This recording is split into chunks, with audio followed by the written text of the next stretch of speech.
นั่งไงสุดเลยเนี่ยแต่ออกนี่ไทยนี่ខ្ញុំមកប្រាប់ពីរបៀបលេងយកស្ទាយរំដែលគេតំទៅឲ្យមកហ្នឹងណាប៉ុន្តែយើងខ្លះគាត់អត់យល់ហើយក៏បានសួរមកខ្ញុំអញ្ចឹងណាបាទស្ទាយរំហ្នឹងគាត់សួរថាអាហ្នឹងគេលេងមិនគាត់លេងយូរណាស់ហើយមិនបានអញ្ចឹងអ្នកនរគ្នាត្រូវចាំស្ទាយរំហ្នឹងគេលេងហ្នឹងព្រោះគេមានរយៈពេលគេទេនោះតើចាប់ពី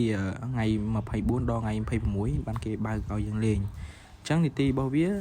គេកំណត់ដែរអញ្ចឹងនេះថ្ងៃ16ម៉ោងទៀតបានគេបើកឲ្យយើងលេងអញ្ចឹង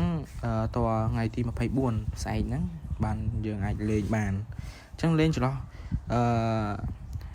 30នាទីទៅ60នាទីរហូតដល់90នាទីទើបយើងអាចបាន style ហ្នឹងអញ្ចឹងវីដេអូខ្ញុំមានតែប៉ុណ្ណឹងអរគុណច្រើន